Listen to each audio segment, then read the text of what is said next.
So hi guys, welcome back to my YouTube channel. मैं राहुल खारवाल फिर से एक शानदार वीडियो के साथ। सो गाइस, व्हाट्सएप ने अपनी न्यू प्राइवेसी पॉलिसी लॉन्च कर दी है और इस न्यू प्राइवेसी पॉलिसी के आने के बाद इंडिया में व्हाट्सएप के यूजर बहुत ज़्यादा पैनिक हो गए हैं। पैनिक होने की वजह से व्हाट्सएप के यूजर व्हाट्सएप को यूज़ करना छोड़ रहे हैं, उसे इंस्टॉल कर दे रहे हैं और व्हाट्सएप की जगह कोई दूसरा अल्टरनेटिव ऐप यूज़ करना शुरू कर रहे हैं। आखिर व्हाट्सएप ने ऐसा क्या अपडेट दे दिया है जिसकी वजह से व्हाट्सएप के यूजर व्हाट्सएप को यूज़ करना छोड़ रहे हैं, और ऐसा कौन सा व्हाट्सएप के ऐसा अल्टरनेटिव ऐप है जिसे आप यूज़ कर सकते हैं, और फेसबुक एंड गवर्नमेंट का इसमें क्या रोल है, सब कुछ बताऊंगा मैं आपको डिटेल में। उससे पहले अगर आप मेरे यूट्यूब चैनल पर नए हैं तो प्लीज़ सब्सक्राइब करके बेल आइकन पर जरूर प्रेस कीजिए, इससे मेरी हर एक वीडियो आपको सबसे पहले मिलेगी। तो चलिए शुरू करते हैं वीडियो को बिना किसी देरी के। सो गाइस, सबसे पहले हम जानते हैं व्हाट्सएप की पहले प्राइवेसी पॉलिसी के बारे में। तो व्हाट्सएप की पहले की प्राइवेसी पॉलिसी ये थी कि अगर जो भी बंदा या बंदी व्हाट्सएप से कोई भी दूसरे बंदे को मैसेज करता था या फिर चैटिंग या कुछ भी शेयर करता था तो वो एंड टू एन्क्रिप्शन रहती थी। अब एंड टू एन्क्रिप्शन का मतलब आपको समझाता हूँ, ओके।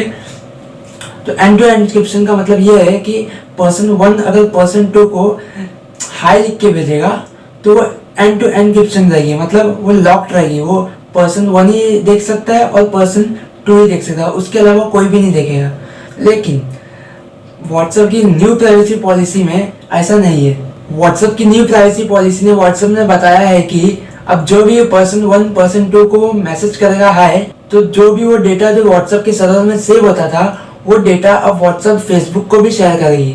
वो क्यों शेयर करेगी आइए जानते हैं। तो सबसे पहले हम फेसबुक के बारे में जानते हैं। तो फेसबुक में सबसे ज़्यादा पैसा एडवर्टीजमेंट का आता है। तो फेसबुक ने सोचा कि मैंने व्हाट्सएप को 2014 में $20 बिलियन का खरीदा है तो उसे अभी यूज़ करते। तो फेसबुक जो भी डेटा व्हाट्सएप से कलेक्ट करेगा उसका यूज़ एडवर्टीजमेंट में करेगा। उसका भी एक एग्जांपल के थ्रू मैं आपको समझाता हूँ। फॉर एग्जांपल, आप अपने दोस्त से व्हाट्सएप पे चैटिंग कर रहे हैं और उसमें बात कर रहे हैं कि मुझे शूज़ खरीदने हैं और कपड़े खरीदने हैं, ओके। तो ये डेटा फेसबुक कलेक्ट कर लेगा और अपने एडवर्टीजमेंट टीम को बोलेगा कि इस बंदे को फेसबुक पे और इंस्टाग्राम पे शूज़ और कपड़े का ऐड दिखाओ। तो इसी के लिए व्हाट्सएप अपना डेटा फेसबुक को शेयर कर रही है। वो यही मेन रीज़न है कि एडवर्टीजमेंट, अगर फेसबुक ज़्यादा से ज़्यादा एडवर्टीजमेंट दिखाएगा तो फेसबुक का भी बिजनेस और बढ़ेगा। तो इसीलिए बहुत सारी जनता व्हाट्सएप को डिलीट कर रही है क्योंकि ये डेटा हैक करने के चक्कर में है फेसबुक। तो अब हम जानते हैं कि व्हाट्सएप के अलावा कौन सा अल्टरनेटिव ऐप है जिसे आप यूज़ कर सकते हैं। तो मैं सजेस्ट करूँगा आपको सिग्नल, बहुत पॉपुलर ऐप है जो एक हफ्ते में बहुत ज़्यादा पॉपुलर हुआ है व्हाट्सएप की इस privacy policy, new privacy policy update होने के बाद। एलन मस्क ने भी ट्वीट पे कहा है कि यूज सिग्नल। तो अब हम जानते हैं गवर्नमेंट का इसमें क्या रोल है।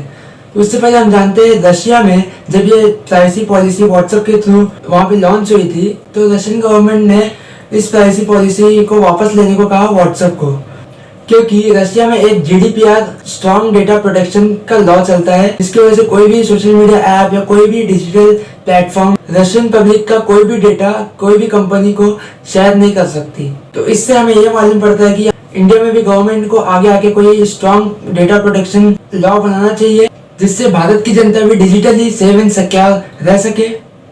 सो गाइस, इसी के साथ वीडियो खत्म करता है। वीडियो अच्छी लगी तो लाइक कर देना और नीचे कमेंट करके बताना ये वीडियो आपको कैसी लगी, और हो सके तो चैनल को सब्सक्राइब करिए और बेल आइकन पे जरूर प्रेस कीजिए। इससे आपको तो नोटिफिकेशन मिलेगा ही और मुझे एक मोटिवेशन भी मिलेगा, इससे मैं अच्छी वीडियोस आपको डिलीवर कर पाऊँ।